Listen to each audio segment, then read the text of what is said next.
भयानकै ठुलो दुर्घटना हुन्छ। त्यसमा त दुविधै छैन। अमेरिकाले चाहिँ बडो ठुलो चाहिँ प्रेसर दिएको छ। अहिले पनि एमसीसी पास भएन भने एमसीसी कहिले पनि पास हुँदैन। चुनावपछि त सम्भावनै छैन। प्रधानमन्त्री देउबाको एउटै मात्रै प्रेसर हो, एमसीसीलाई कसरी किनारमा पुर्याउने अथवा कसरी सुरक्षित अवतरण गर्ने। नेपालका राजनीतिक दलहरूमा चाहिँ एक हिसाबले भन्यो भने एमसीसीमा आम सहमति हो। आम सहमति हो। सबै दलहरूको आम सहमति हो। 26 गते पनि टेबल हुन सक्दैन, किनभने सभामुखको चाहिँ जुन अडान छ नि, त्यो अडानले चाहिँ टेबल हुन चाहिँ दिँदैन। युक्रेनलाई नेटोको सदस्यता बनायो अमेरिकाले, तपाईँको त्यहाँनिर चाहिँ युद्ध हुन्छ, रसियाले हान्छ। जो बाइडेनले त भनेको छ नि, फेब्रुअरीमा रुसले युक्रेनलाई हमला गर्छ। उनले पब्लिकली बोलेको छ। उनले किनभने मेरो खुफिया एजेन्सीले चाहिँ यो खालको रिपोर्ट दिएको छ भनेर भनेको छ। अमेरिकाको नेतृत्वको नेटो सदस्यहरूले चाहिँ त्यहाँनिर एक हिसाबले कुनै न कुनै रूपमा चाहिँ रुसलाई घेर्ने कामहरू भइरहेको छ। त्यहाँनिर चाहिँ परमाणु हतियारहरू समेत चाहिँ राख्ने स्थिति चाहिँ आइसकेको र परमाणु हतियारहरू राखेको भन्ने कुराहरू पनि आएको छ। त्यसै कारणले चाहिँ उत्तर पूर्व र दक्षिणमा पुरै घेरेको छ भने पश्चिमबाट चाहिँ बेलारुसबाट चाहिँ रसियाले चाहिँ घेरेको देखिन्छ र आज रसियाले चाहिँ पूर्ण रूपमा युक्रेनलाई घेरेको छ। उत्तर कोरियाको चाहिँ च्यालेन्ज भनेको त्यसलाई हो। अमेरिकी नेतृत्वको चाहिँ विश्वव्यापी रूपमा जुन डिप्लोयमेन्ट भएको छ त्यो डिप्लोयमेन्टको लागि चाहिँ उसको च्यालेन्ज हो। अस्ति डोनाल्ड ट्रम्पले चाहिँ टिप्पणी गरे नि त, मेरो पालामा चाहिँ कसैले पनि यसरी चाहिँ रसियाले अथवा चाहिँ चीनले कसैले पनि चाहिँ शिर उठाएर हेर्न सकेका थिएनन्, तर बाइडेनको पालामा चाहिँ त्यो भइरहेको छ। किन? हाम्रो लडाइँ भनेको रुससँग होइन, हाम्रो लडाइँ भनेको चीनसँग हो। त्यसले गर्दाखेरि चाहिँ चीनतिर ध्यान नदिएर चाहिँ रसियातिर चाहिँ ध्यान दिनु भनेको चाहिँ बाइडेनको फरेन पोलिसी भनेको टोटल फेलर हो भनेर चाहिँ डोनाल्ड ट्रम्पले चाहिँ जुन टिप्पणी गरे नि, यो लेभलको टिप्पणी हिजोका कुनै पनि पूर्व राष्ट्रपतिहरूले चाहिँ वर्तमान राष्ट्रपतिहरूलाई गर्दैनन्। 21औं शताब्दी भनेको चाहिँ एसियाको शताब्दी हो।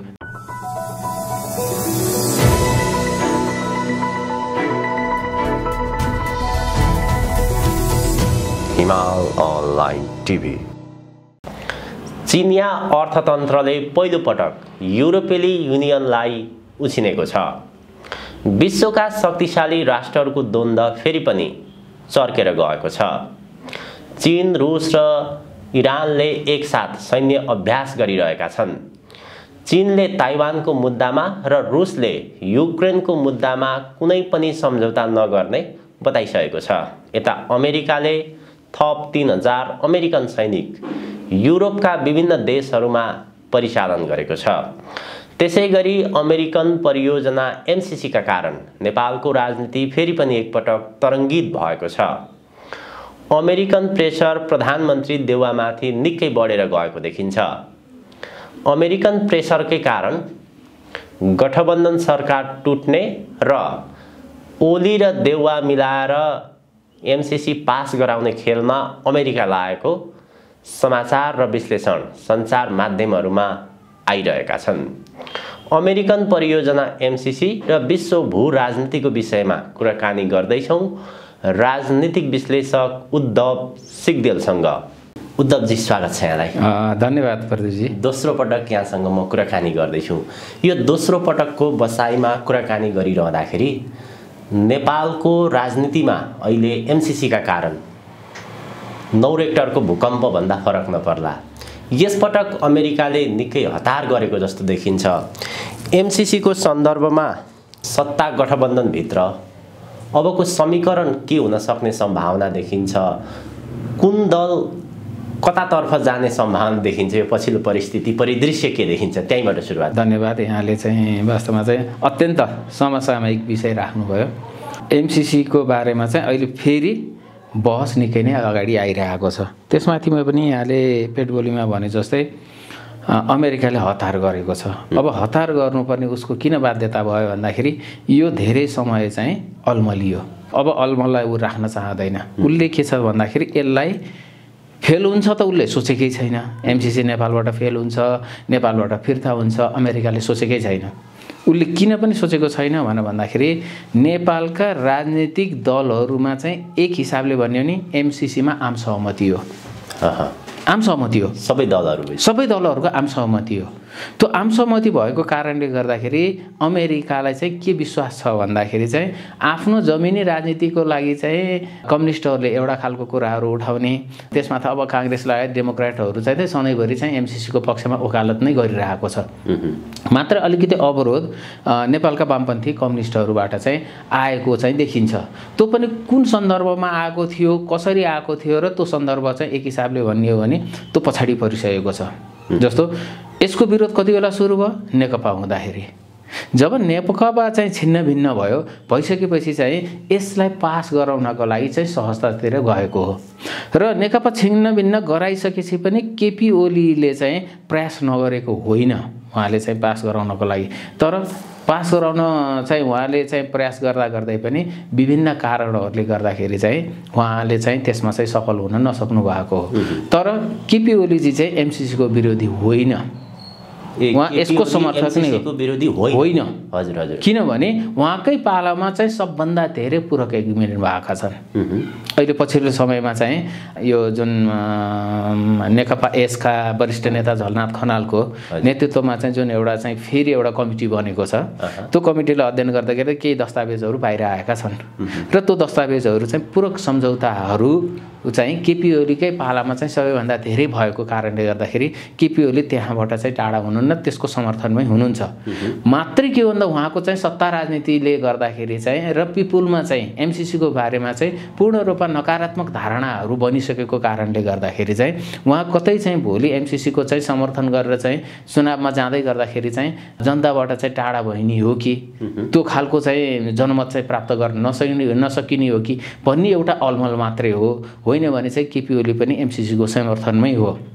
त्यति बेला केपी शर्मा ओली प्रधानमन्त्री हुँदा, नेकपा नफुट्दा एमसिसी पास हुन नदिनको लागि को बाधक थियो खास? होइन, अब यस्तो बाधक चाहिँ कोही पनि थिएन त्यहाँनिर, बाधक होइन। प्रचण्डको भूमिका अलिकति विपक्षमा जस्तो। प्रचण्डजीको भूमिका चाहिँ केही हदसम्म चाहिँ त्यो देखिए तापनि चाहिँ उहाँको चाहिँ मूल चाहिँ ध्येय एमसिसी पास गर्ने फेल गर्ने भन्नेतिर होइन। उहाँको मूल ध्येय भनेको चाहिँ मलाई सत्ता प्राप्ति हुन्छ कि हुँदैन, उहाँको ध्येय त्यहाँनिर थियो। जब सत्ता प्राप्ति नहुने जस्तो चाहिँ उहाँले देख्नुभयो, देखिसकेपछि अनि त्यसपछि चर्को रूपमा चाहिँ एमसिसीको चाहिँ विरोध भित्रबाट गराउनमा चाहिँ उहाँको भूमिका चाहिँ हो। यदि सत्ता प्राप्त भएको भएदेखि चाहिँ जुन अढाई वर्षको चाहिँ एग्रिमेन्ट थियो नि केपी ओली र प्रचण्ड बिचकोमा, त्यो एग्रिमेन्टमा चाहिँ जब केपी ओलीले नमानिसकेपछि अनि प्रचण्डजीले चाहिँ त्यो एमसिसीलाई एउटा हतियारको रूपमा चाहिँ प्रयोग गरेर अनि केपी ओलीलाई अप्ठ्यारो पार्न सकिन्छ कि भनेर चाहिँ उहाँ त्यतातिर लाग्नुभयो। तर त्यसले कति चाहिँ क्षति चाहिँ प्रचण्डजीलाई नै पुर्यायो, केपी ओलीजीलाई त सत्ताबाटै बाहिर निकाल्यो। त्यसले गर्दाखेरि त्यो एमसिसी एउटा के भयो भन्दाखेरि चाहिँ आजका मितिमा हेर्दै गर्दाखेरिमा चाहिँ ठुलो राजनीतिक परियोजना भयो।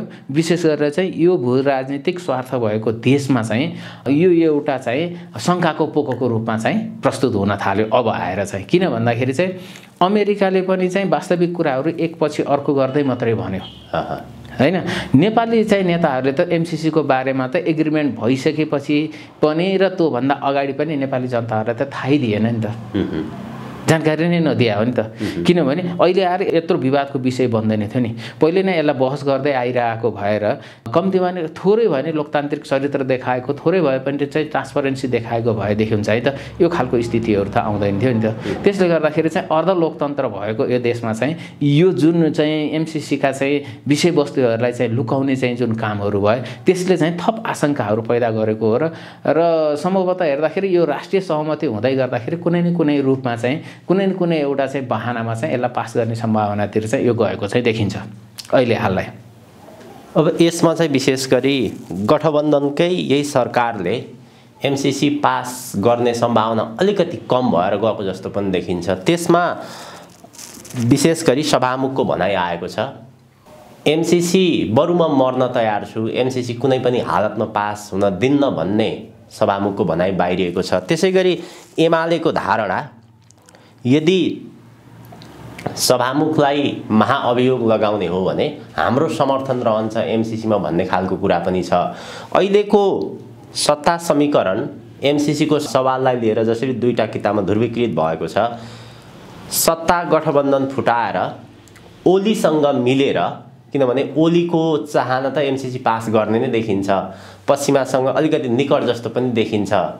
त्यो सम्भावनातिर जाने सम्भावना कति रहन्छ? होइन, अब यस्तो सम्भावनाहरू त हरेक सम्भावनाहरूलाई नकार्न सकिँदैन, किनभने सम्भावनाहरू धेरै छन्।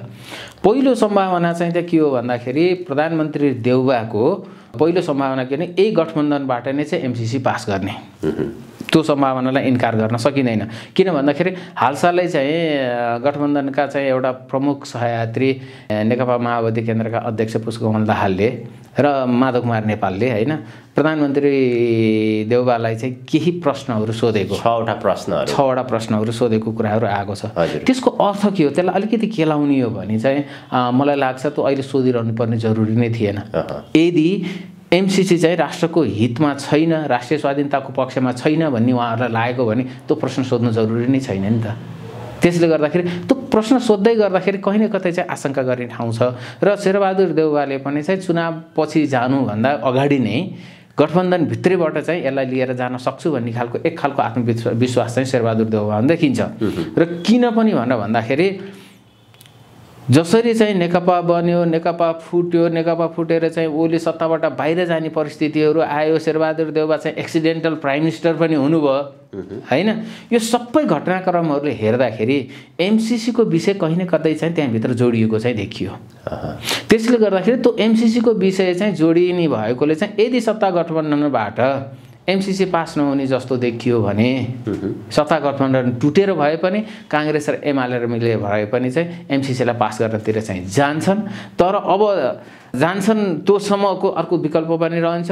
तर अहिले चाहिँ हामीले चाहिँ यसलाई यति सहजै रूपमा चाहिँ पास हुन्छ भनेर किन पनि भन्न सकिँदैन भनेर भन्दाखेरि हिजो चाहिँ एमसीसी सुरु हुँदा र एमसीसीको चाहिँ एग्रिमेन्ट हुँदासम्मको विश्व राजनीतिको चाहिँ जुन समीकरण हो होइन, जुन चाहिँ शक्ति चाहिँ सन्तुलन हो, त्यसमा चाहिँ धेरै नै ठुलो चाहिँ फेरबदल आएको स्थिति पक्कै पनि छ।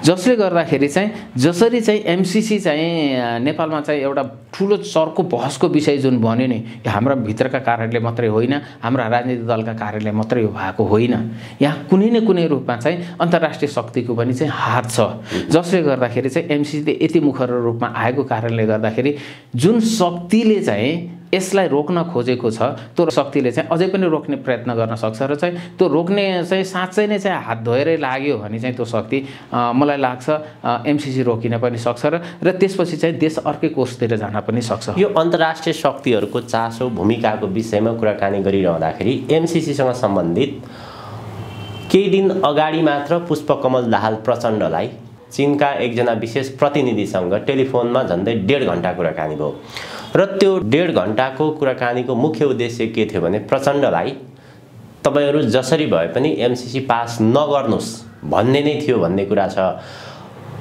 र प्रचण्डको अहिलेको भूमिका हेर्दा पनि यसभन्दा अगाडि पनि एमसीसी जस्ताको तस्तै पास गर्नु हुँदैन, आपत्तिजनक बुदाहरुमा संशोधन गरेर मात्र पास गर्नुपर्छ भन्ने उनको भनाइ बाहिर आइरहेको थियो। प्रधानमन्त्री शेरबहादुर देउवाको भूमिका हेर्ने हो भने अमेरिकन प्रेसर थेक्न नसक्ने स्थितिमा अब चाँडो नै टुङ्गो लगाउनु पर्छ, यदि सभामुख बाधक बन्छन् भने उसलाई पनि पन्छाउनु पर्छ। यो प्रकारको प्रधानमन्त्री शेरबहादुर देउवाको भूमिका देखिन्छ। यो दुईटा शक्तिहरु बीचको रसाकसीले कुन शक्तिको बढी प्रभाव होला, कुन शक्ति निर्णायक मोडतर्फ पुग्ला भन्ने पनि होला नि। त्यो पनि हो। त्यसमा अब विशेष गरेर तपाईले कहाँदेखि हेर्नु पर्यो भन्दाखेरि चाहिँ 12 बुँदे सहमति, त्यसपछिको चाहिँ 62-63 को आन्दोलन र संविधानको घोषणा र यहाँसम्म देश आइसक्दासम्म कुन शक्तिको प्रभुत्व छ त भन्दाखेरि चाहिँ यसमा पूर्ण रूपमा चाहिँ पश्चिमा शक्तिहरू, अमेरिकाले नेतृत्व गरेको पश्चिमा शक्तिहरूको भूमिका यहाँसम्म आइपुग्लालाई देखिन्छ। र आज पनि नेपालको चाहिँ गभर्नेन्स, म सबैलाई सोलो डोलो भने गभर्नेन्समा कुनै न कुनै रूपको प्रभाव चाहिँ पश्चिमा शक्तिहरूको नै छ र उनीहरूले चाहिँ कहीँ कति बेला पनि कुनै पनि किसिमको उलटफेरहरू गर्न सक्छन्। जस्तो परमादेशले प्रधानमन्त्री पनि त बनाउन सक्दो रहेछ नि त, संसदले बनाउनु पर्ने प्रधानमन्त्री चाहिँ अदालतले बनाइदिन्छ हैन। भनेपछि त यो त के भन्दाखेरि लोकतन्त्रको चाहिँ जुन शक्ति सन्तुलन, शक्ति समन्वयको चाहिँ सिद्धान्त हो, त्यो सिद्धान्तभन्दा विपरीत गएर पनि चाहिँ हामीले चाहिँ यहाँ यसो गर्न सक्छौँ भनेर चाहिँ त्यो एउटा मेसेज पनि दिएको हो। त्यसले गर्दाखेरि आज पनि प्रभाव पश्चिमा शक्तिहरूको नेपालमा छ। तुलनात्मक रूपमा छिमेकीहरूको भन्दा जस्तो हिजो 62-63 भन्दा अघि 62-63 पछिको पनि केही समयसम्म चाहिँ इन्डियन प्रभाव राम्रै देखिन्थ्यो। तर इन्डियन प्रभाव अहिले त खुम्चेर गएको अवस्था छ र चाइनिजहरू त 62-63 अघिसम्म चाहिँ त वास्तवमा नेपालको सन्दर्भमा उनीहरू त्यति धेरै सोच्दा पनि सोच्दैन थिए। 62-63 पछि राष्ट्र संस्थाको चाहिँ अन्त्यसँगै चाहिँ बल्ल उनीहरू चाहिँ नेपालको बारेमा चाहिँ सोच्ने, आफ्नो नीति बनाउने, नेपालबाट चाहिँ इन्टरनल सेक्युरिटीमा अथवा नेसनल सेक्युरिटीमा कुनै पनि थ्रेट नहोस् भनेर उनीहरू बडो चासोका साथ चाहिँ नेपालमा प्रवेश गरेको चाहिँ पाइन्छ। भनेपछि चाहिँ अहिले चाहिँ स्थिति के हो त भन्दाखेरि पश्चिमा शक्तिहरूको एकतर्फा पूर्ण रूपमा यहाँ लागू हुने स्थिति पनि छैन र त्यसपछि गएर चीनको पूर्ण रूपमा यहाँ प्रभाव हुने स्थिति पनि छैन र त्यसले गर्दाखेरि चाहिँ अहिले चाहिँ उनीहरू अन्तर्राष्ट्रिय शक्तिहरूको बिचमा चाहिँ कुनै न कुनै रूपको चाहिँ द्वन्द्व यहाँनिर चाहिँ देख्न हामी पाउँछौँ। तर त्यो मुखर रूपमा चाहिँ आएको छैन। जस्तो चीनले एमसीसीलाई चाहिँ एमसीसीका बारेमा चाहिँ पब्लिकली त केही पनि बोलेको छैन नि त। कूटनीतिक रूपमा उसले कति गरेको छ अहिलेसम्म चाहिँ हामीले त्यति जानकारी पाइसकेका छैनौँ र त्यसमाथि पनि चाहिँ यो सरकार बनिसकेपछि चाहिँ चीनसँगको चाहिँ कूटनीतिक सम्बन्धमा चाहिँ कति बाक्लोपना छ, कति पातलोपना छ भन्ने कुरा त हामी सहजै अनुमान गर्न सक्छौँ। कूटनीतिक रूपमा कति गरेको छ भन्दाखेरि पनि कूटनीतिक रूपमा त्यति धेरै गरेको देखिँदैन। पब्लिकली चीन बोलेको पनि छैन, एमसीसी चाहिँदैन, एमसीसी ल्याउनु हुँदैन। तर भित्री रूपमा चाहिँ त उसले चाहिँ आफ्ना भनेको मान्ने कुनै शक्तिहरू हुन्छ नि, त्यो मार्फत चाहिँ उसले खेल्नु स्वाभाविक नै हो। र यहाँले अहिले पछिल्लो समयमा चाहिँ चिनिया प्रतिनिधिसँग चाहिँ नेकपा माओवादी केन्द्रका अध्यक्ष पुष्पकमल दाहालसँगको चाहिँ वेबिनारमा भएको डिस्कसन हैन, त्यो वेबिनारमा भएको चाहिँ डिस्कसनमा चाहिँ त्यो खालको कुराहरू आएको भन्दाखेरि चाहिँ उनीहरूले चासो राखेको चाहिँ पक्कै पनि हो र उनीहरूले चासो यति बेला मात्रै राखेको होइन। उनीहरू नेकपा हुँदै गर्दाखेरिमा चाहिँ नेकपाका चाहिँ अध्यक्ष पुष्पकमल दाहाल दोस्रो अध्यक्ष, त्यसपछि गएर चाहिँ झलनाथ खनाल पनि त्यो पक्षमा हुनुहुन्थ्यो। एक हिसाबले भने नेकपाको चाहिँ मेजोरिटी चाहिँ एमसीसीको पक्षमा थिएन र त्यसले चाहिँ रोकेको एउटा अवस्था चाहिँ त्यहाँनिर पक्कै पनि हो। र अहिले पछिल्लो समयमा आइसिसी पुष्पकमल दाहालको चाहिँ जुन भूमिका छ त्यो भूमिका चाहिँ कहीँ न कतै चाहिँ यो छिमेकीहरूलाई चाहिँ यही कारणले चिड्याउनु हुँदैन, त्यसले गर्दाखेरि यसको अरू कुनै चाहिँ बिचको बाटो चाहिँ हुन सक्छ कि भन्ने खालको एउटा चाहिँ उहाँको धारणालाई चाहिँ अन्यथा मान्न सकिँदैन। एउटा सम्झौता गर्दै गर्दाखेरि चाहिँ एमसीसीलाई संसदबाट अनुमोदन गर्नुपर्छ भन्ने प्रावधान थिएन। सम्झौता गर्दै गर्दाखेरिमा चाहिँ एमसीसी चाहिँ आइपीएसको अङ्ग हो भन्ने थिएन र सम्झौता गर्दाखेरि र चाहिँ सम्झौता भएर चाहिँ एनेक्समा राखेका डकुमेन्टहरूमा पनि चाहिँ कुनै अनुसूचीमा राखेका चाहिँ डकुमेन्ट्सहरूमा पनि कुनै न कुनै किसिमको चाहिँ परिवर्तन छ भन्ने कुराहरू चाहिँ अहिले बाहिर पनि त्यो सार्वजनिक हुँदै आइरहेको छ। जसले गर्दाखेरि पुष्पकमल दाहाल प्रचण्डलाई चाहिँ कहीँ न कतै चाहिँ यो एमसीसी राष्ट्रहितमा चाहिँ छैन, यसलाई चाहिँ संसदबाट अनुमोदन गराउन चाहिँ त्यो उपयुक्त छैन भन्ने कुरा भित्र लागे तापनि चाहिँ उहाँको चाहिँ राजनीतिक चाहिँ उचाइ यहाँसम्म आइसक्दै गर्दाखेरिमा चाहिँ कतिको चाहिँ त्यहाँभित्र लगानी छ, त्यो लगानी गरेकाहरूले चाहिँ छोड्ने स्थिति नआउने भएर मात्र चाहिँ प्रचण्डजी अप्ठ्यारोमा परेर चाहिँ त्यो कुराहरू भन्नुभएको। तर समग्रता चाहिँ एमसीसी एउटा के हो त भन्दाखेरि यो राष्ट्रिय सहमतिको परियोजना हो र यो राष्ट्रिय सहमतिको परियोजना भएकोले चाहिँ दलहरू एमसीसी पास गर्दा र एमसीसी फेल गर्दाखेरिका चाहिँ सम्भावित परिणामहरूलाई हेर्दाखेरि आफ्नो सुरक्षाका दृष्टिले के दलका नेताहरूको आफ्नो सुरक्षाको दृष्टिले हेर्दाखेरिमा चाहिँ एमसीसी पास गर्दाखेरि चाहिँ केही समय चाहिँ आफूले चाहिँ यो पोलिटिक्समा चाहिँ हाबी नै हुन सकिन्छ भन्ने लाग्यो भने त्यो पास गर्नतिर जान्छन्। होइन एमसीसी पास गरेर हामी पूर्ण रूपमा पिपुलबाट बहिष्कृत हुने स्थिति आउँछ भने चाहिँ एमसीसी पास नगर्नेतिर पनि जान सक्ने हुन्छन्। त्यसमा पनि विशेष गरेर वामपन्थी दलहरूको उनीहरूको राजनीतिक रणनीति भविष्यको कुरा भयो।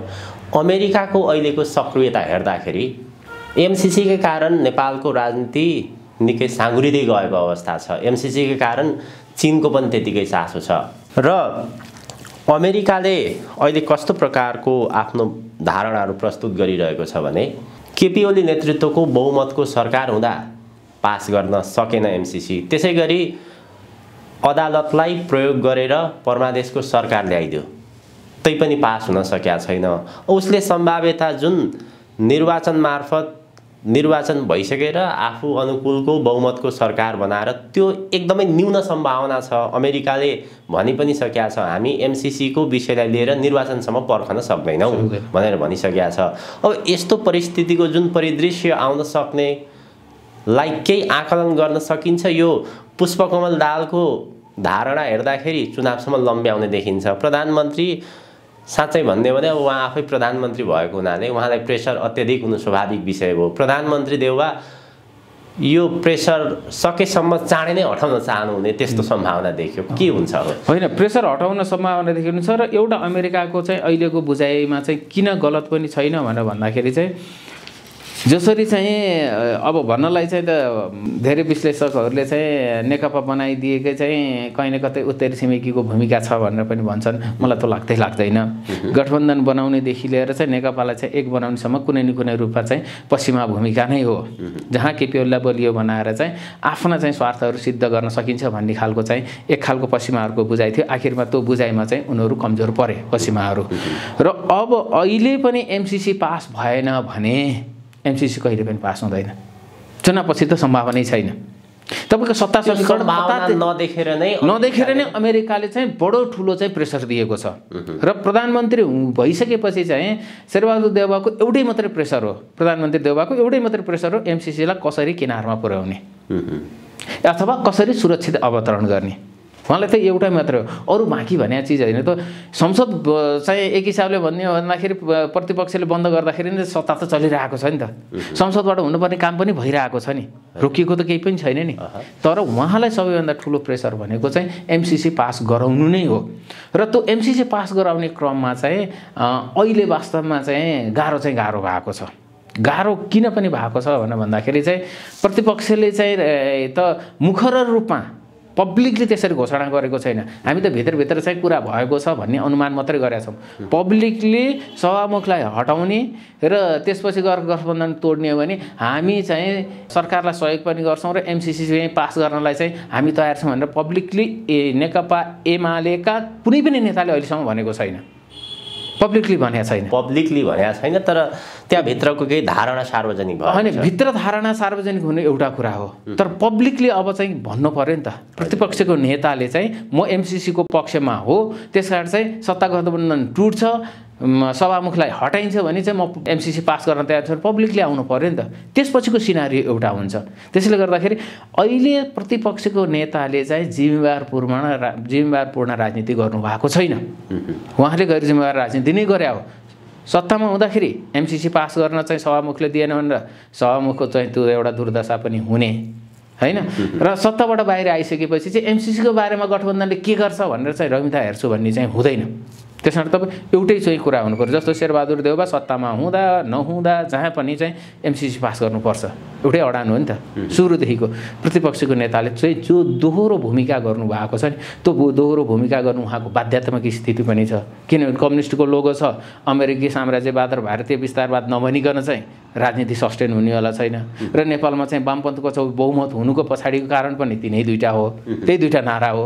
त्यसलाई पनि उहाँ छोड्न नसक्ने र एमसिसी पनि पास गर्न चाहिँ खोज्छु, पास गर्छु र चाहिँ त्यसलाई घुमाउरो पाराले आफू नदेखिने हिसाबले एमसिसी पास हुन्छ नि संसदबाट पास होस् भन्ने खालको चाहिँ उहाँले जुन भावना राख्नु भएको छ त्यसले चाहिँ क्लियर पिक्चर दिएको छैन। र गठबन्धनलाई पनि त्यसले गठबन्धनका सहयात्रीहरू विशेष गरेर नेकपा माओवादी केन्द्र र नेकपा समाजवादीलाई पनि त्यहाँ खेल्ने मौका मिलेको छ।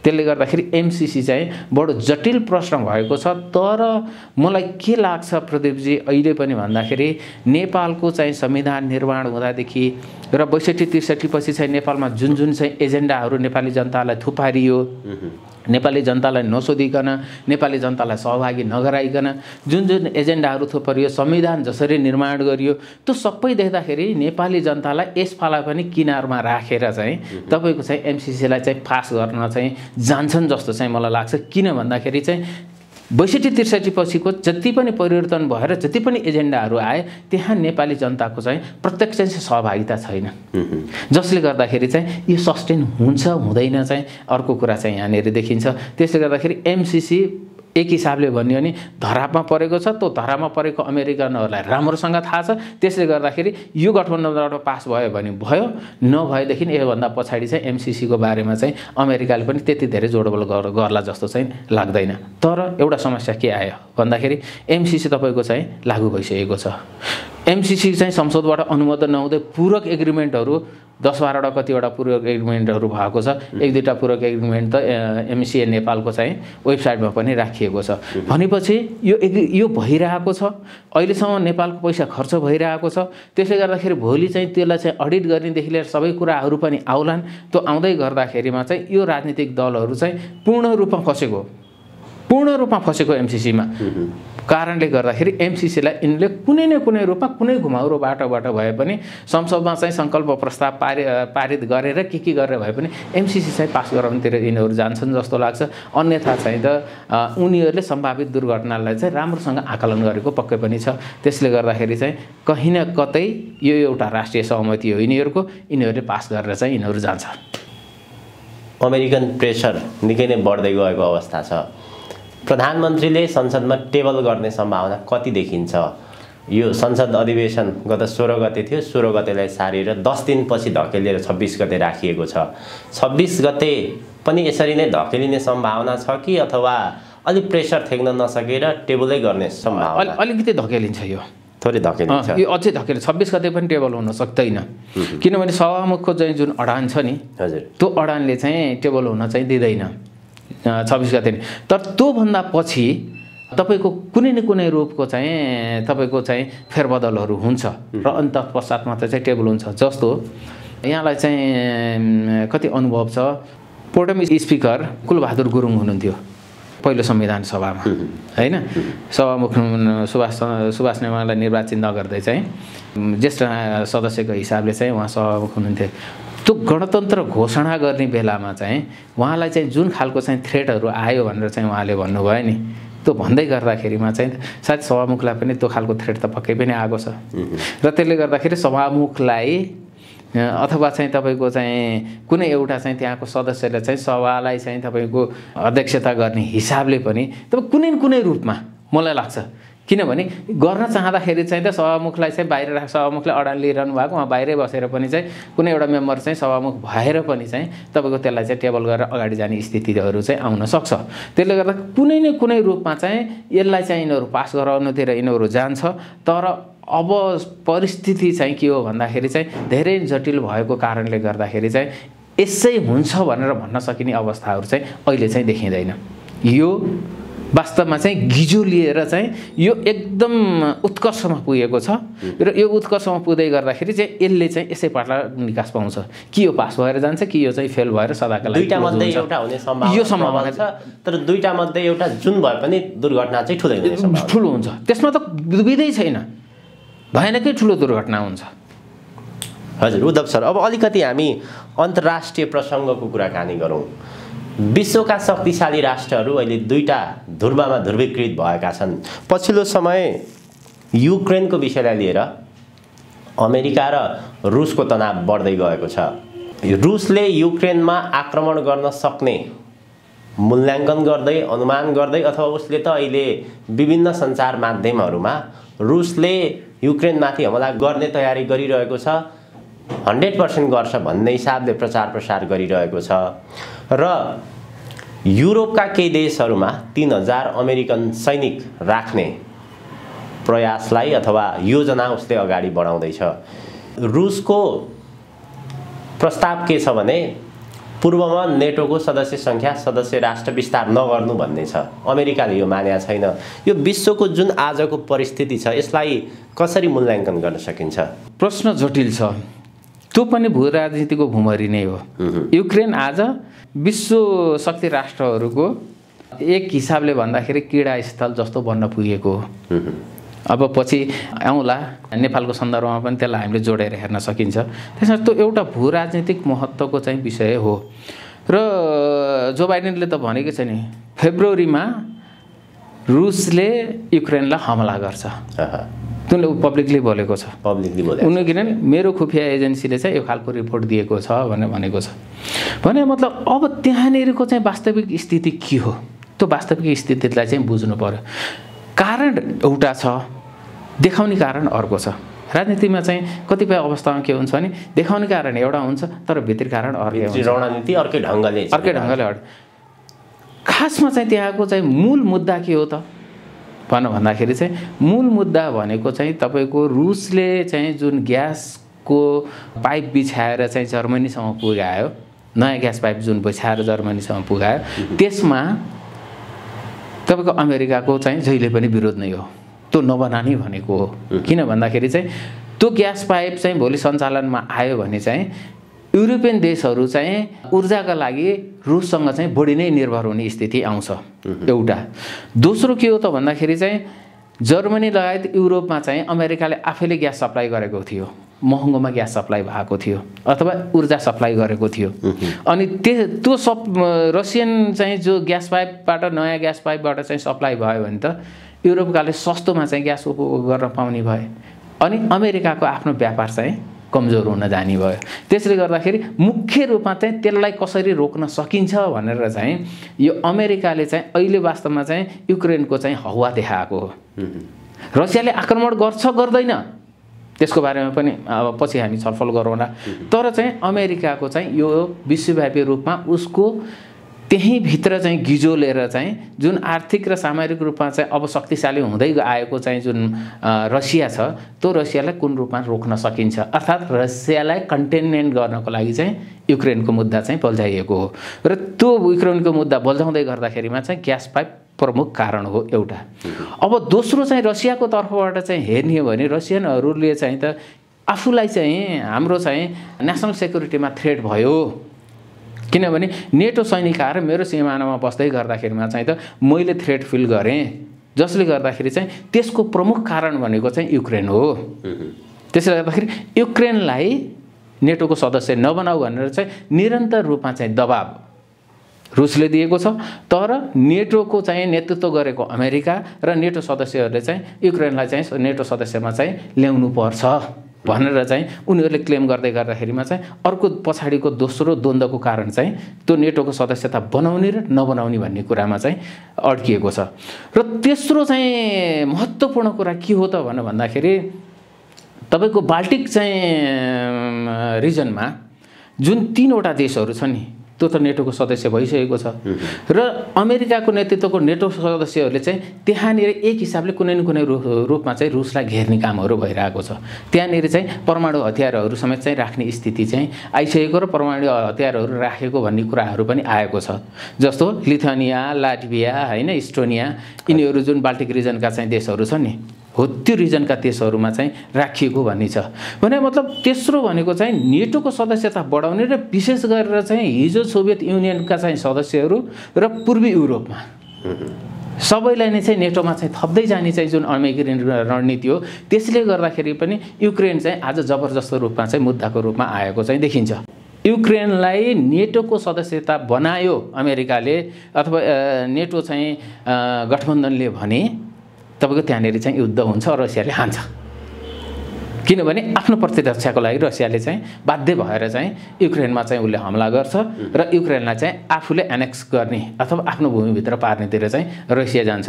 र रसियाको चाहिँ एउटा एम्बिसन पनि देखियो, हिजोको चाहिँ सोभियत युनियनलाई चाहिँ पुनर्आर्जन कसरी गर्ने, त्यो एउटा चाहिँ रसियनहरूको चाहिँ कुनै न कुनै रूपमा विशेष गरेर इन त केजिबीको हिजोको चाहिँ अफिसर नै हुनु, प्रमुख नै हुनु र त्यसपछि राष्ट्रपति नै भए हुन् पुटिन। त्यसले गर्दाखेरि पुटिनको त्यो एउटा सोच हुनसक्छ र त्यो सोच चाहिँ उनले चाहिँ कति बेला मात्रै चाहिँ रोक्न सक्छन् त्यो सोचलाई त भन्दाखेरि चाहिँ यदि रसियन फेभरको चाहिँ सरकारहरू त्यहाँ सबै बन्यो भने, किनभने क्रिमियालाई चाहिँ एनेक्स गरेर चाहिँ रसियाभित्र लिएर आइसकेपछि नै चाहिँ युक्रेन र चाहिँ विशेष गरेर रुसको चाहिँ त कन्फ्लिक्ट त त्यहाँबाट सुरु भएको नि, द्वन्द्व त त्यहाँबाट सुरु भएको हो नि त। त्यसले गर्दाखेरि चाहिँ अब त्यहाँनिर चाहिँ मुख्य रूपमा हेर्ने भनेको चाहिँ के हो त भन्दाखेरि युक्रेन नेटोको सदस्यलाई बन्छ कि बन्दैन। यदि युक्रेन नेटोको सदस्य बनेन भने रसियाले आक्रमण गर्दैन।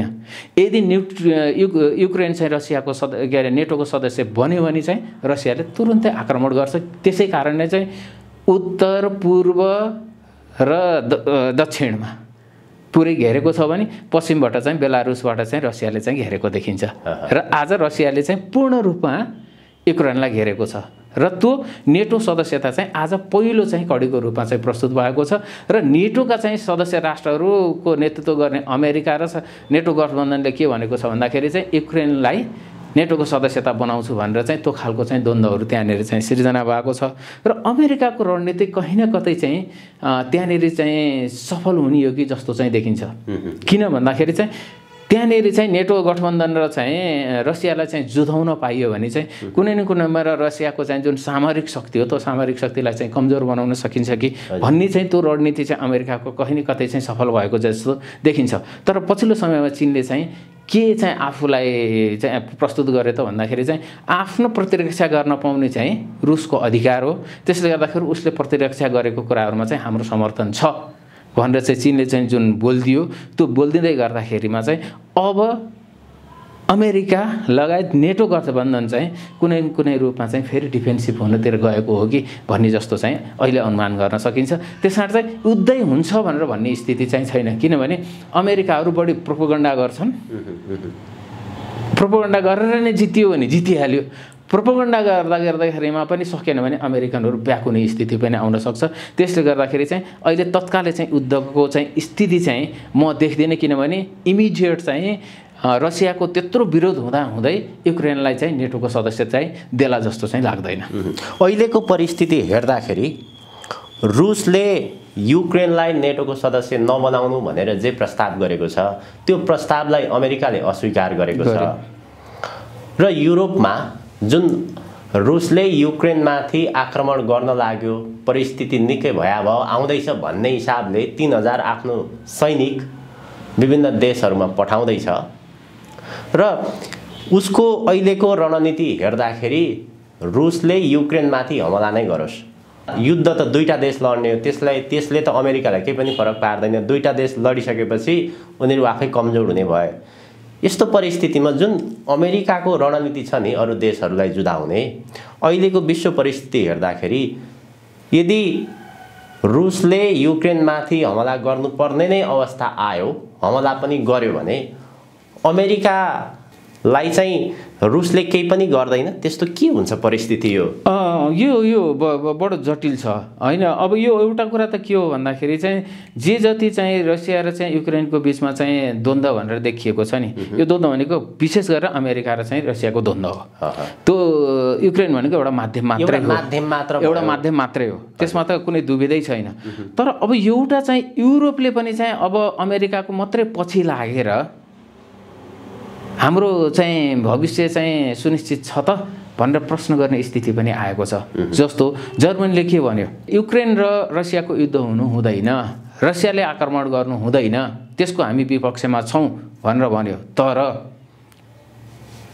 रुसको चाहिँ जुन ग्यासको पाइपलाइन हो त्यो ग्यासको पाइपलाइन चाहिँ सञ्चालन हुनुपर्छ र चाहिँ रुससँगको चाहिँ हाम्रो चाहिँ व्यापार लगायतका चाहिँ हाम्रो चाहिँ जुन इन्टरडिपेन्डेन्सी हो त्यो चाहिँ कायम हुनुपर्छ भनेर जर्मनीले भनेको छ। त्यसमा चाहिँ जर्मनी खुलेर चाहिँ नेटोको पक्षमा आइसकेको अवस्था चाहिँ छैन।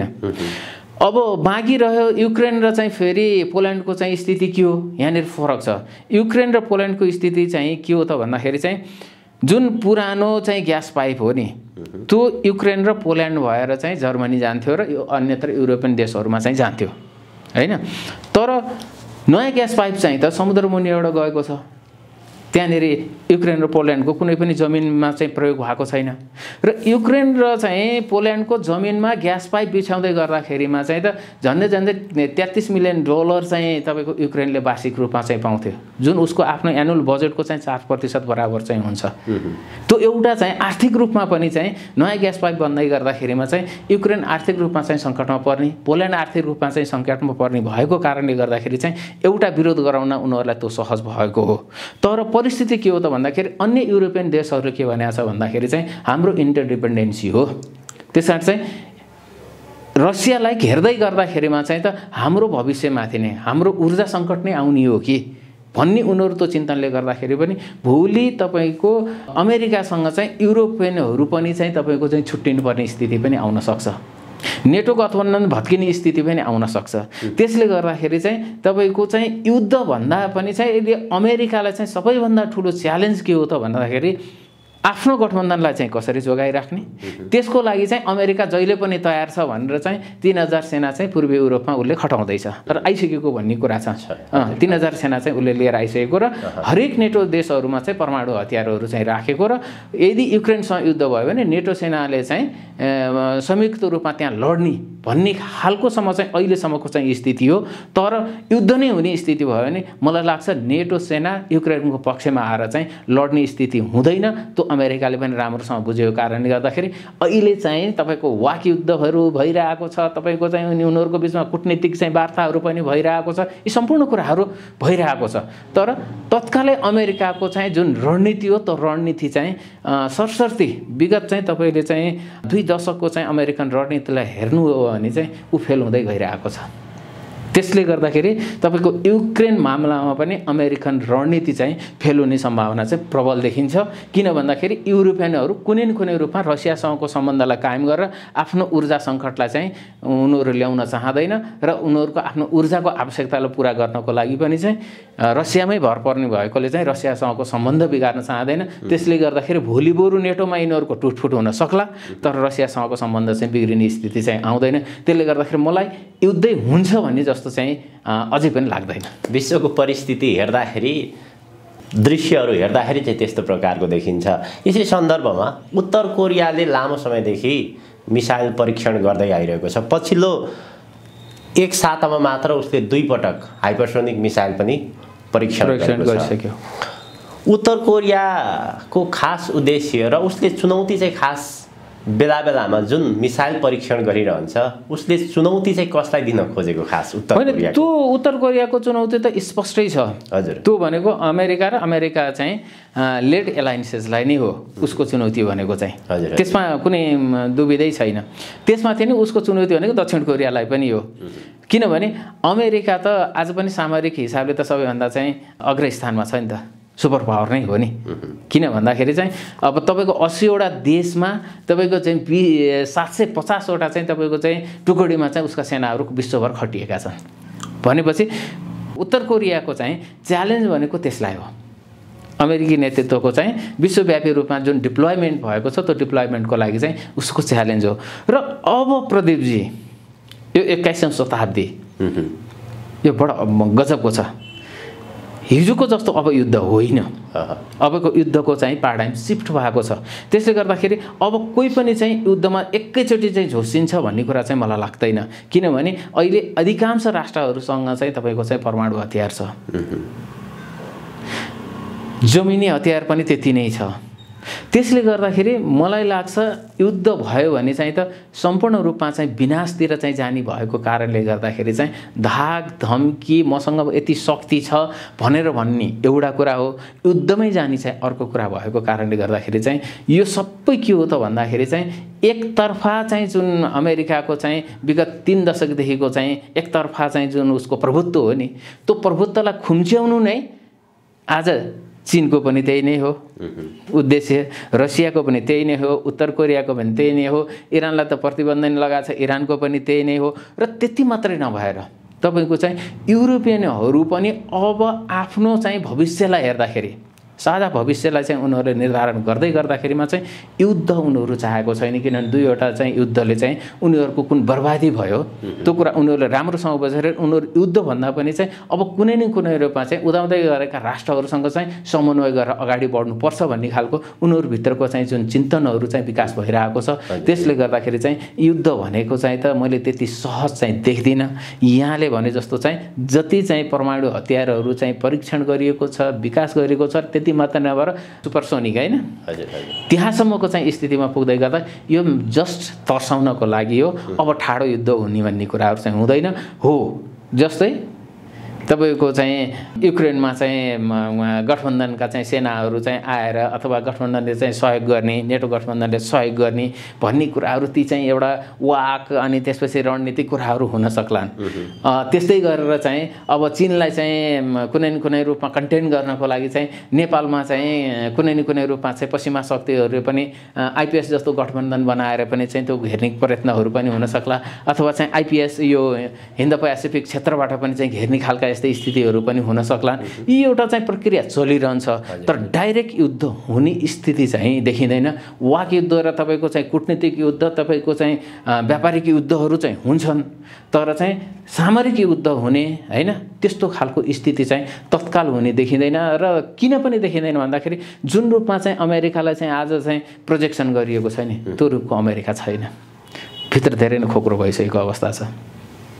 होइन भने अफगानिस्तानबाट त्यसरी फर्किहाल्ने चाहिँ अमेरिका होइन। घटनाक्रम विश्लेषकहरूले अमेरिकालाई आजको दिनमा जसरी व्याख्या विश्लेषण गर्ने गरिन्छ कमजोर अवस्थामा पुगिसकेको छ। आज पनि अमेरिका त्यही एउटा चाहिँ नि सुपर पावरमै छ, चीनभन्दा अझ पनि माथि छ भन्ने अर्थतन्त्रले केही कमी आए तापनि, तर पावरको हिसाबले अझ पनि अमेरिका हो भनेर भन्छन् नि।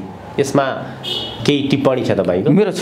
मेरो यसमा स्पष्ट टिप्पणी के छ भन्दाखेरि चाहिँ हामीले हिजो रुसको चाहिँ सोभियत युनियनको इतिहासलाई हेर्नुपर्ने हुन्छ। सोभियत युनियन आर्थिक रूपमा पनि चाहिँ मजबुत थियो, सामरिक रूपमा त एक नम्बर नै हो। शीतयुद्धभन्दा अगाडि शीतयुद्धको बेलामा पनि एक नम्बर नै हो। ऊ किन खस्क्यो भन्दाखेरि ऊ जब आर्थिक रूपमा चाहिँ उसको चाहिँ धोत्रोपनहरू हुँदै गयो होइन, रुद्धोपन हुँदै गइसकेपछि उसले त्यो मिलिटरी र चाहिँ तपाईँको चाहिँ आफ्नो सामरिक क्षमतालाई चाहिँ जोगाउन सकेन। नसकिसकेपछि एकैचोटि गुम्लुङ चाहिँ र सोभियत युनियन ढल्या होइन। त्यो त आर्थिक रूपमा तपाईँ जब कमजोर हुनुहुन्छ नि, त्यो कमजोर भइसकेपछि तपाईँ गुम्लुङ जाने नै हो। र अमेरिका आज सामरिक रूपमा एक नम्बर हो, तर आर्थिक रूपमा चाहिँ एक नम्बर चाहिँ भनेर भनि नहालौँ। किनभने अहिलेका विभिन्न तथ्यहरूले चाहिँ के देखाइरहेको छ, अथवा विशेष गरेर वर्ल्ड ब्याङ्ककै तथ्यहरू वा IMF का तथ्यहरू पनि के देखाएको छ भने चीन चाहिँ व्यापारिक रूपमा चाहिँ एक नम्बर आइसकेको छ भन्ने उनीहरूले चाहिँ 2030 भनिरहेको थियो, तर 2022 सम्म आइसकेको स्थिति भएको कारणले गर्दाखेरि चाहिँ अमेरिकाको त्यो अर्थतन्त्रको कारणले गर्दाखेरि चाहिँ आफ्नो सामरिक चाहिँ जुन व्यवस्थापन हो, सामरिक व्यवस्थापन गर्न नसकेर चाहिँ कमजोर हुने एउटा स्थिति एकदम निश्चित रूपमा देखिन्छ। त्यो हामी सोभियत युनियनको विघटनसँगै पनि त्यो कुराहरू चाहिँ हामीसँग चाहिँ प्रत्यक्ष चाहिँ इतिहास नै छ। दोस्रो, चीनले सामरिक चाहिँ त्यति बेला सामरिकमा चाहिँ ऊ त्यति बेला मात्रै अगाडि बढेको छ जति बेला उसले आर्थिक रूपमा चाहिँ आफूलाई एउटा लेभलमा पुर्यायो। र चीनले के राम्रोसँग बुझ्यो भन्दाखेरि आर्थिक रूपमा चाहिँ सम्पन्न नभइकन चाहिँ प्रभुत्व जमाउन सकिँदैन, सामरिक रूपले मात्रै प्रभुत्व जमाउन सकिँदैन भन्ने कुरा त रसियन उदाहरणबाट चीनले सिकिसकेपछि आज चीन आर्थिक रूपमा चाहिँ त विश्वभर प्रभाव पार्न सक्ने भयो नि त, जसको कारणले गर्दाखेरि अमेरिका आज डबल फियरमा छ। सामरिक रूपमा अझै पनि चाहिँ रुससँग चाहिँ लड्न सक्ने स्थितिमा छैन।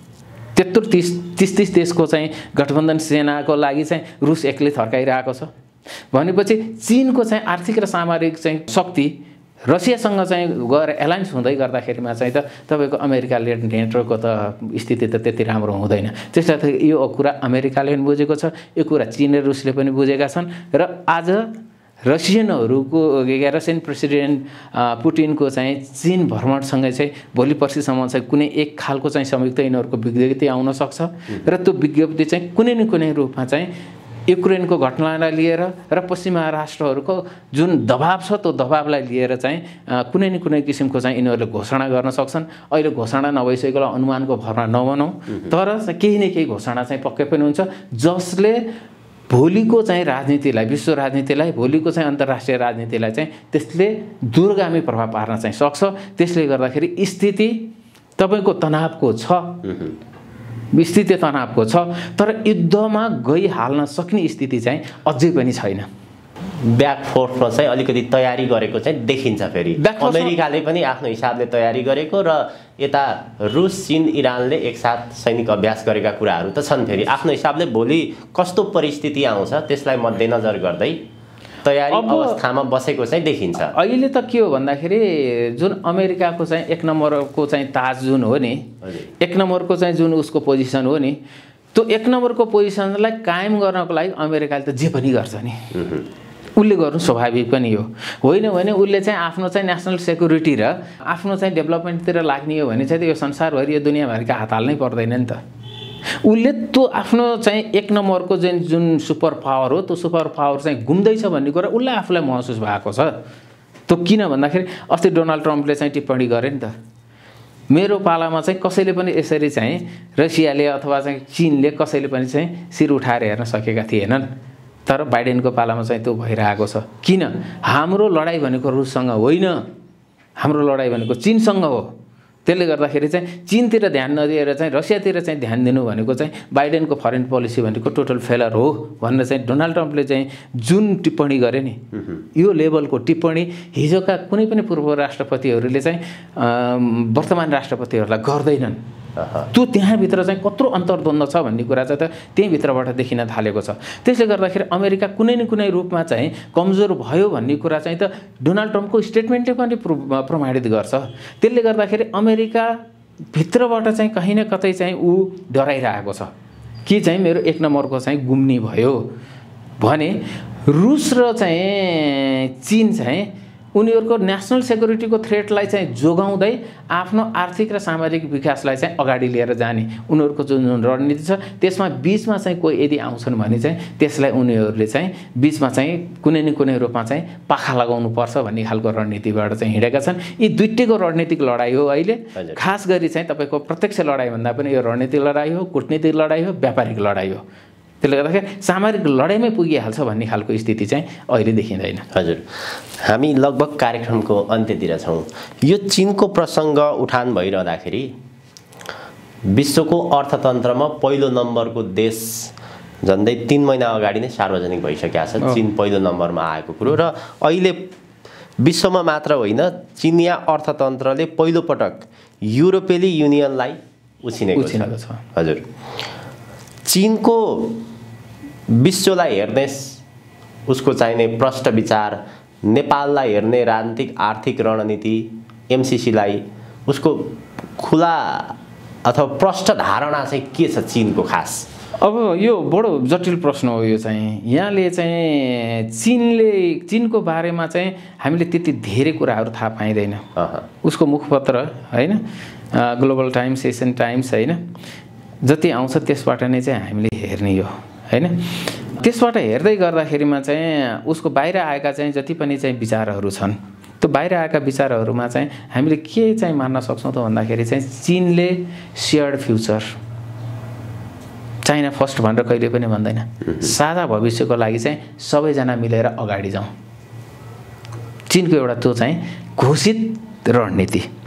त्यो घोषित रणनीति अन्तर्गत चाहिँ उसले कहाँ कहाँ पाउ पसारे त अब भन्दाखेरि ऊ ल्याटिन अमेरिकासम्म पुगिसकेको छ, अफ्रिका युरोपतिर पनि ऊ पुगिसकेको छ, एसिया हुँदै ल्याटिन अमेरिकासम्म उसले चाहिँ पाउ पसारिसकेको स्थिति छ। र ऊ सबै के हो त भन्दाखेरि आर्थिक लगानी र आर्थिक विकास मार्फत चाहिँ साझा भविष्य चाहिँ तय गर्नुपर्दछ, न कि कसैलाई चाहिँ शोषण गरेर। त्यसले गर्दाखेरि चीनले हिजोको सम्पूर्ण चाहिँ इतिहासहरूलाई उसले चाहिँ केलाएर चाहिँ ऊ चाहिँ साझा भविष्यतिर अगाडि हिँडिरहेको छ। किन भन्दाखेरि तपाईँ 1750मा चीन र भारतको चाहिँ झन्डै 60% जिडिपी चाहिँ विश्वको जिडिपी चाहिँ यिनीहरू दुईटा देशले चाहिँ कन्स्टिट्युट गर्थे। तर आज यिनीहरू चाहिँ खुम्चिएर कहाँ आए त भन्दाखेरि चाहिँ झन्डै 15% हाराहारीमा दुईटा देश खुम्चिएर आएको। तर अब चीन त अगाडि बढ्दैछ, भारत पनि अगाडि आउँदैछ, जिडिपी अगाडि बढ्दैछ होइन। त्यो बिचमा के भयो त त्यो चीनले बुझेको छैन। त्यसले गर्दाखेरि पश्चिमा राष्ट्रहरूको सबैभन्दा ठुलो समस्या के हो त भन्दाखेरि उनीहरूको वैचारिक स्थायित्व छैन, गभर्नेन्सको स्थायित्व छैन र त्यसपछि गएर उनीहरूले अगालेका जति पनि चाहिँ राजनीतिक, सामाजिक, आर्थिक चाहिँ जुन नीतिहरू छन् त्यो नीतिहरू चाहिँ स्थिर छैनन्। जस्तो हार्डकोर कोलोनिजम 150 वर्ष गयो, त्यसपछि गएर तपाईँको कम्युनिजम 70 वर्ष, क्यापिटलिजम, ग्लोबलिजम तपाईँको चाहिँ 25 वर्ष मात्रै भनेपछि चाहिँ त उनीहरूको स्थायित्व नै देखिएन। जसले गर्दाखेरि चाहिँ त्यो स्थायित्व नदेखिँदै गर्दाखेरिमा चाहिँ आज वास्तवमै जुन पुँजीवादी लोकतन्त्र तपाईँको चाहिँ अहिलेको चाहिँ जुन यो लोकतन्त्रको चाहिँ जुन गभर्नेन्स उसले गरेको छ नि, सफ्ट पावरबाट जसरी ग्लोबल गभर्नेन्स गरेको छ नि, यसले इनइक्वालिटी बढाइसकेपछि आज यो लोकतन्त्रप्रति पनि एक खालको चाहिँ सबैतिरबाट चाहिँ प्रश्नहरू उठिरहेको छ। जहाँ चाहिँ यिनीहरूले चाहिँ यसलाई चाहिँ राम्रोसँग चाहिँ लागू हुन्छ भन्ने ठाउँमा पनि त्यो लागू हुन सकिरहेको छैन। त्यसले गर्दाखेरि चाहिँ उनीहरूको वैचारिक रूपमा नै जुन विचारले चाहिँ गभर्न गर्थे त्यो विचारले गभर्न गर्ने कुराहरूमा चाहिँ व्यापक रूपमा चाहिँ गिरावट हुँदै आइरहेको चाहिँ देखिन्छ। भने अर्को सबैभन्दा महत्त्वपूर्ण कुरा के हो त भन्दाखेरि चाहिँ यो जुन एकाडेमिया एजुकेसनमा चाहिँ उनीहरूको चाहिँ जुन एक खालको कोलोनाइजेसन हो नि, त्यो कोलोनाइजेसनमा पनि चाहिँ आज सर्वत्रतिरबाट चाहिँ प्रश्नहरू उठेको छ। एसियाबाट प्रश्न उठेको छ, अफ्रिकाबाट प्रश्न उठेको छ, ल्याटिन अमेरिकाबाट प्रश्न उठिरहेको कारणले गर्दाखेरि वास्तवमा त्यो स्थिरता नभएको कारणले गर्दाखेरि आज उनीहरू विशेष गरेर चाहिँ पश्चिमा अमेरिका नेतृत्वको पश्चिमाहरू चाहिँ कुनै न कुनै रूपमा चाहिँ कमजोर स्थितितिर जान लागेको भन्ने कुरा चाहिँ त प्रष्ट नै छ। त्यो भएको कारणले गर्दाखेरि चीनले हिजो जुन पश्चिमाहरूले चाहिँ उनीहरूको त आफूले त्यसलाई चाहिँ गल्ती भयो भनेर स्वीकार गर्दैन पश्चिमाहरूले, तर चाहिँ त सारा विश्वले नै भनिरहेछ नि कोलोनिजम गल्ती हो भनेर विश्वले त भनेकै हो नि हैन। त्यो प्रोसेस चाहिँ ठिक होइन भनेर त भनिरहेको हो नि त। भनेपछि उनीहरू त त्यसलाई चाहिँ ठिक भन्दैन नि त। ठिक हामीले जे गऱ्यौँ ठिक गऱ्यौँ भनेर भन्छ नि, गल्ती हो भनेर भन्दैन नि। चीनले ती सबै कुराहरूलाई हेरेर चाहिँ अब त्यसरी होइन, सेयर्ड फ्युचर सबैलाई चाहिँ अब जोड्नुपर्छ र सबैलाई आर्थिक विकासमा जोडेर चाहिँ साझा भविष्यमा जानुपर्छ भन्ने खालको चाहिँ उसको जुन दृष्टिकोणहरू बाहिर आएको छ त्यो दृष्टिकोणहरू हेर्दै गर्दाखेरिमा चाहिँ त मलाई लाग्छ युद्धभन्दा पनि चाहिँ आजको यो ट्रेड वारले कुनै न कुनै रूपमा चाहिँ एसिया उदाएर जान्छ र एसिया 21st सेन्चुरीमा चाहिँ सबैभन्दा अगाडि हुन्छ। त्यसमा चीनको कति भूमिका रहन्छ, अरू राष्ट्रहरूको कति भूमिका रहन्छ त्यसको बारेमा चाहिँ हामी पछि व्याख्या र विश्लेषण गर्ने नै छौँ। तर 21औं शताब्दी भनेको चाहिँ एसियाको शताब्दी हो। त्यसकारण चाहिँ एसिया अगाडि आउँछ। एसिया अगाडि आउँदै गर्दाखेरिमा चाहिँ चीनले जुन खालको चाहिँ रणनीति चाहिँ लिएर अगाडि बढिरहेको छ सम्भवतः त्यो रणनीति चाहिँ कहीँ न कतै चाहिँ सफल भएको जस्तो पनि देखिन्छ। समग्रतामा भन्दाखेरि आजको विश्वको परिस्थिति जे देखिएको छ, अमेरिकाले रुसप्रतिको चासो, चीनप्रतिको चासो, नेपालप्रतिको चासो जे देखाएको छ, चीनका कारणले एसिया उदाउँदैछ। त्यसलाई रोक्नको लागि उसले यी सम्पूर्ण कुराहरू चाहिँ नै अगाडि रणनीतिहरू सारिरहेको छ भन्ने यसको सार पनि देखिन्छ। चीनका कारणले मात्रै होइन, अब चीन मात्रै हामीले हेर्ने नि एसियन टाइगर्सहरू अरू पनि छन् नि त। एसियन टाइगर्सहरू छन्, सिङ्गापुर छ, मलेसियाले तपाईँलाई कति माथि लिएर आयो होइन। इस्ट एसियाका चाहिँ धेरै देशहरू माथि आएका छन्। त्यति मात्रै होइन, भारत पनि चाहिँ तपाईँको चाहिँ माथि आइरहेको छ। त्यसर्थ यी ठुला चाहिँ जुन जनसङ्ख्या हुन् नि, यो ठुला जनसङ्ख्या चाहिँ तपाईँ विकसित भयो भने चाहिँ त हत्तै अगाडि आउँछ। त्यसले गर्दाखेरि पश्चिमाहरूको लागि दुईवटा थ्रेट हो, त्यसमा कुनै लुकाउनै पर्ने नै छैन। चीनको आर्थिक विकास, भारतको सांस्कृतिक विकास, सांस्कृतिक जागरण, यो दुईवटा चाहिँ पश्चिमाहरूले जहिले पनि थ्रेटको रूपमा बुझेको छ। र नेपालमा उनीहरूको बेसी चासो भनेको के हो त भन्दाखेरि एक हिसाबले भने चीन र भारतलाई कन्टेन नै गर्नु हो। त्यसले गर्दाखेरि यो एमसीसीको मुद्दा पनि यहाँनिर आएर बाजिँदै गर्दाखेरिमा यत्रो चाहिँ बहस र चर्चा हुँदै गर्दाखेरिमा चाहिँ हाम्रा दुईटा छिमेकी राष्ट्रले चाहिँ वास्तवमा भर्बलले चाहिँ केही कुरा पनि भनेको छैन नि त। इन्डिया पनि साइलेन्स भएर बसिरहेको छ, चीनले पनि चाहिँ तपाईँको चाहिँ खुलेर कुनै मुखरी रूपमा कुनै कुरा पनि भनिरहेको छैन। त्यसले गर्दा यिनीहरूले बुझेको छ कि पश्चिमाहरूमा चाहिँ भारतको सांस्कृतिक जागरण र त्यसपछि गएर चाहिँ चीनको आर्थिक विकास, यो दुईवटा चाहिँ साह्रै ठुलो चुनौती भएको कारणले गर्दाखेरि नेपाल मार्फत चाहिँ कन्टेन गर्न सकिन्छ कि भनेर चाहिँ उनीहरूले प्रयास गर्ने हो। त्यो उनीहरूको रणनीतिक प्रयास हो। त्यो रणनीतिक प्रयास सफल हुन पनि सक्छ, नहुन पनि सक्छ। त्यसले गर्दाखेरि अहिले तत्कालै चाहिँ चीन र भारतको चाहिँ जुन एक खालको अन्डरस्ट्यान्डिङ हो नि, र त्यो अन्डरस्ट्यान्डिङ बनाइदिनमा चाहिँ कुनै तेस्रो शक्ति राष्ट्र विशेष गरेर रुसकै पनि कुनै न कुनै भूमिका हुन सक्ने भएको कारणले गर्दाखेरि मलाई लाग्छ एसियाको युग सुरु भइसकेको छ। अब त्यहाँनेरि हामीले कहाँनेरि प्रोजेक्ट गर्ने, नेपालले कसरी प्रोजेक्ट गर्ने, नेपालले आफूलाई चाहिँ कसरी जोगाएर अगाडि लिएर जाने भन्ने कुरा चाहिँ बडो महत्त्वपूर्णको चाहिँ विषय हो। हस्, आजको यो महत्त्वपूर्ण समय र विचारको लागि अत्यन्त आभारी छु। यहाँलाई धेरै धेरै धन्यवाद। यहाँलाई पनि चाहिँ यो जुन विचार राख्ने मौका दिनुभयो यसका लागि यहाँलाई पनि चाहिँ धेरै धेरै धन्यवाद।